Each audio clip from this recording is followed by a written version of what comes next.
헬스장에 보면 PT 받는 사람들이 체계적으로 운동을 하고 몸도 금방 좋아지는 것 같아 부럽기도 할 때도 있잖아요. 몇 년은 혼자 하는 운동이 답답하기도 했고 체계적으로 배우면 몸이 더 빨리 좋아질 것 같죠. 그래서 PT 상담도 받아보고 프로그램도 알아봤지만 여러 영상들도 찾아보죠. 그렇게 PT를 시작하시는 분들은 이제부터가 문제입니다. 제가 트레이너를 오랫동안 해본 경험으로는 어떤 회원님은 같은 시간을 투자하는데 누군가는 눈에 띄게 변하고 또 다른 누군가는 제자리 걸음인 이유 그리고 포기하는 이유 의지가 부족해서 트레이너가 문제여서 혹시 이런 고민 말고 조금 더 근본적인 문제에 대해 고민해 보셨을까요? 오늘은 PT를 받을 때 가장 빠르게 성장하는 사람들만의 비밀을 공개하도록 하겠습니다. 제가 장담하는데 이 영상을 끝까지 시청하시면 여러분들의 의지와 여러 환경에 대한 문제를 파악하고 해결하실 수 있을 것입니다. PT를 받을 때 이런 고민들 한 번쯤 해보셨을 겁니다.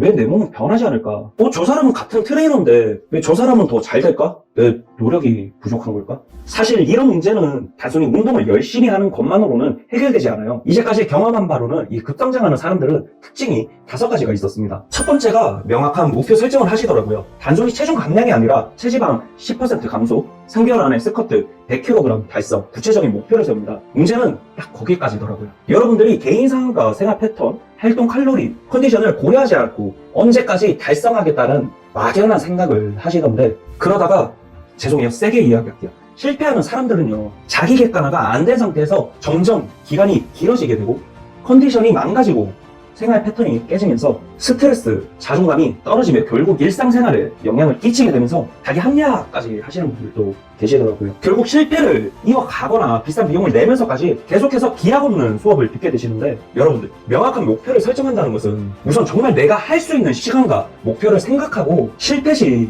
대안까지 고려해야 합니다. 간혹가다 정말 성공하시는 분들이 계시는데 제 경험상 15% 정도였던 것 같아요. 이런 분들이 선생님들의 프로필에 비포 애프터로 많이 나와요. 저도 여럿이 있는데 하지만 저는 안 되는 분들을 훈육시키면서까지 하고 싶지는 않았어요. 문제는 이 비포 애프터가 선생님들의 이력서를 보고 이분은 신뢰가 가니까 나를 좀 더 케어하고 성공 확률을 높이겠지 하고 오해를 하시는데 물론 그런 선생님들도 계세요. 아마 여러분들 직장생활에서 자기 일에 최선을 다하는 사람들의 확률 정도 여러분들 죄송하지만 성공하신 분들 그런 분들은 이미 마인드 자체가 다르고 삶에 정말 큰 경험을 하시고 변해야겠다고 생각하시는 간절하신 분들이에요. 이런 분들은 논외로 하세요. 혼자 하셔도 충분히 빼시는 분들이니까 오히려 여러분들의 자존감만 갉아먹습니다. 자, 돌아와서 명확한 목표는 업무와 마찬가지입니다. 평소 자기가 할 수 있는 역량을 고려하고 마감 기간에 맞추잖아요. 거기에 불확실한 상황을 대비하여 기간을 조율하는 여유 시간까지 넣어야 됩니다. 그렇게 해야 압박감과 스트레스를 덜 받고 마감을 할 수 있죠. 아니 당연히 스트레스를 받으면 정작 시간에 압박을 받아 효율도 나오지 않고 성과도 안 나와요. 아니 그러면 목표 설정을 위해 도대체 시간을 어떻게 써야 하나요? 목표 설정은 시간 단위로 쪼개서 1시간 동안 했던 일, 컨디션을 체크하고 자기 전에 언제 컨디션이 좋았고 언제 근육통이 생기고 사라지는지 기록을 하셔야 돼요. 그리고 더도 말고 진짜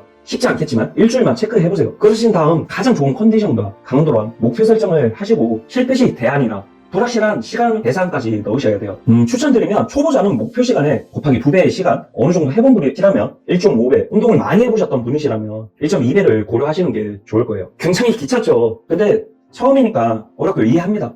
저는 여러분들이 의지가 약하다고 자존감을 갉아먹지 마시라고 말씀을 드린 거예요. 여러분들은 충분히 성공할 수 있어요. 근데 단지 자기 객관화에 대한 올바른 지식과 우선순위를 몰라서 실행을 못할 뿐입니다. 그리고 급성장하는 사람들의 특징 두 번째는 트레이너와 적극적인 소통을 하시더라고요. 급성장하는 회원님들의 공통적으로 질문을 두려워하지 않아요. 이 자세가 맞나요? 왜 이 근육을 자극하죠? 같은 질문으로 트레이너의 노하우를 흡수하려고 하십니다. 여기서 정말 많이들 갈리는데 이런 분들도 계세요. 성격상 조심스러우신 분들은 고문과 다름없거든요. 예전에 제가 회원님들 중 한 분에게 운동을 알려드리면서 말실수를 해서 잘못 말씀드린 적이 있었어요. 시간이 지나고 난 다음 정정해 드려야 되는데 이 부분을 틀리셨다는 걸 아실 텐데 생각하면서 오늘 한번 여쭤봤어요. 그랬더니 선생님이 기분 나쁘실 것 같아 이야기 안 하셨다고 하시더라고요.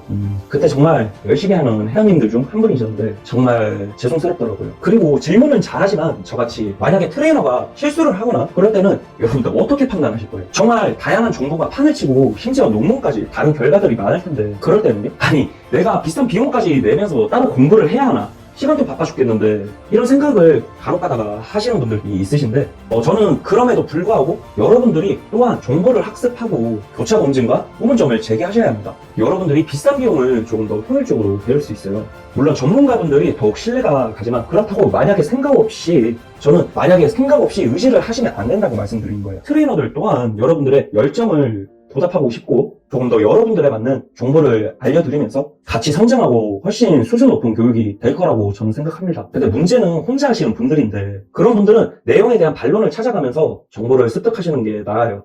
만약에 그것도 여의치 않으실 경우 제 책 내용을 참고하세요. 그렇게 올바른 정보를 습득하면 여러분들 상황과 방식에 녹이고 응용하셔야 합니다. 그러면서 근본적인 정답에 가깝게 다가가실 거예요. 그 다음 급성장하는 사람들은 운동 외적인 부분까지 관리를 하시는데 운동에 조금이라도 관심이 있으셨던 분들이라면 운동만이 전부가 아니라는 것은 알고 계실 겁니다. 식단이라든지 수면, 스트레스 관리까지 체계적으로 따라가며 운동을 효율을 극대화하시는데 모르시는 분들을 위해 설명을 드리면 죄송한데 운동만으로는 몸의 변화와 성과를 극대화할 수 없어요. 식단, 수면, 스트레스 관리까지 해야 운동 효율을 증폭시키는 필수 요소입니다. 이 세 가지가 잘 관리되지 않으면 운동 효과는 제한적일 수밖에 없어요. 근육은 운동 중에 손상되고 영양 공급으로 제공됩니다. 특히 단백질이나 탄수화물, 지방의 균형은 근육 회복과 성장에 핵심적인 역할을 합니다. 개인 상황을 고려해서 식사 타이밍과 영양소 비율을 체크하고 관리를 하셔야 되는데 수면의 역할은 근육 재생과 성장은 수면 중에 주로 이루어집니다. 성장 호르몬이 수면 중에 분비되는데 이는 근육 합성과 신체 회복을 돕습니다. 보통 이 초보자분들의 경우 운동을 충분히 강도 높고 체계적이라면 식단이나 수면은 덜 중요하다고 생각하시는데 강도 높은 운동을 하더라도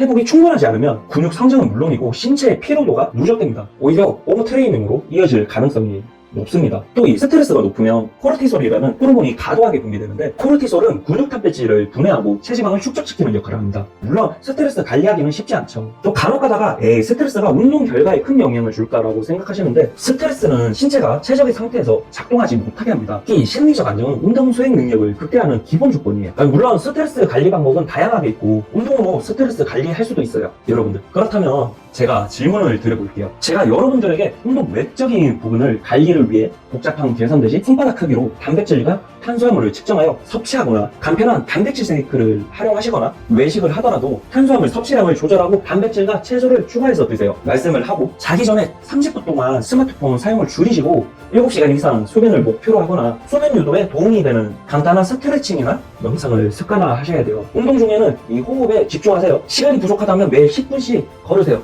말씀을 드려볼게요. 그런데 이런 게 정말 효과가 있을까요? 물론 있죠.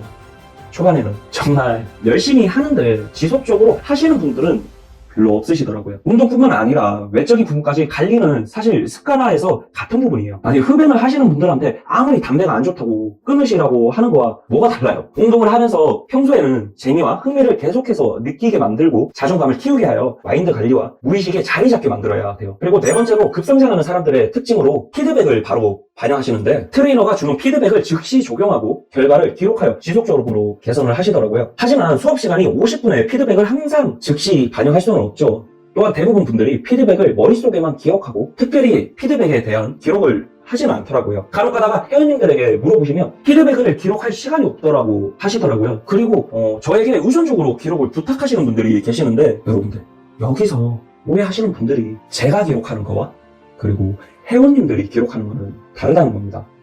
생각해보세요. 같은 언어라도 생각하는 방식이 다르듯 제가 생각했을 때 중요하다고 생각하는 포인트와 회원님들이 기억하기 쉽게 기록하는 것은 다르기에 이 기록이 꼭 필요합니다. 물론 그렇다고 정말 주도 면밀하게 기록하기보다는 요즘 카톡 개인 채팅 많이 활용하시잖아요. 그런 거를 추천드려요. 기록을 할 때는 한 줄 이내로 하고 구조화 방식을 추천드립니다. 그리고 이런 기록 덕분에 에너지 사용을 최대한 줄일 수도 있어요. 근데 이런 질문을 하시는 분들도 계시는데 어라 선생님 에너지 사용이 늘어나면 다이어트에 도움이 되지 않나요?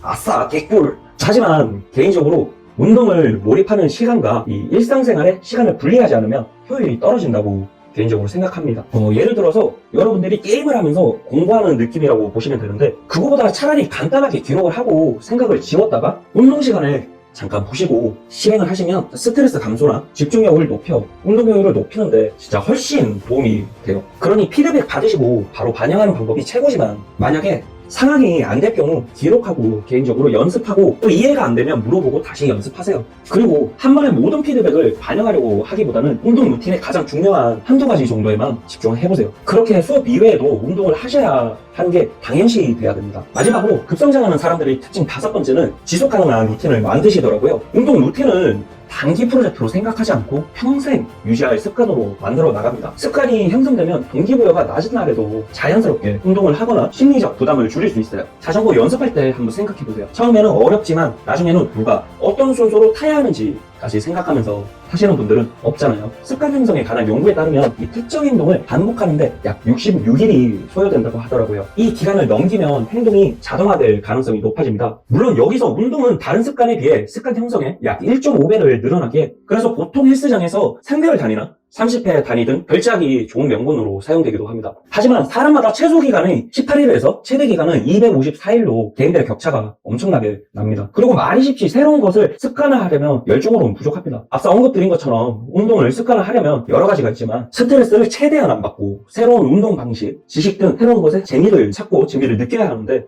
보통 수업이나 유튜브의 영상으로만 접하기 때문에 수업에 배운 내용으로는 장기적인 운동 루틴이 좀 지루하고 또 유튜브의 영상은 신뢰와 효과가 떨어질 거예요. 그렇기에 여러분들이 필요한 이 단기적인 목표를 설정하고 그 목표를 기준으로 연관된 새로운 방식으로 접근하는 게 바람직합니다. 제가 쓴 내용 중 이러한 개인적 기준에 맞는 운동 방식을 다루기도 하고요. 저는 처음 헬스할 때 운동을 성공의 목표를 시작하였고 어떻게 하면 빠르고 효율적인 방법에만 몰두를 한 적이 있었습니다. 그렇게 여러 지식을 습득하고 운동을 잘한다고 생각을 하였는데 트레이너를 시작하면서 여러 유형, 여러 상황, 여러 목표를 하는 회원님들을 접하고 운동에 관하여 알려드렸어요. 그러면서 다양한 상황과 환경을 경험하고 느낀 게 내가 생각했던 성공이 바로 그렇게 갈망하던 성공이 아니고 오히려 독이 되어 그 기억을 잊지 못하고 과거에 연연하여 나를 평생 족쇄로 여기겠구나. 그리고 그걸 똑같이 적용하고 가르치고 있구나 라고 생각을 했었습니다. 그때부터 조금 더 깊이 있게 사고를 하고 성공이 아닌 이 실패의 원인을 분석을 해보고 단기 목표나 생활을 넘어 우리 인생의 성공 확률을 높이는 운동이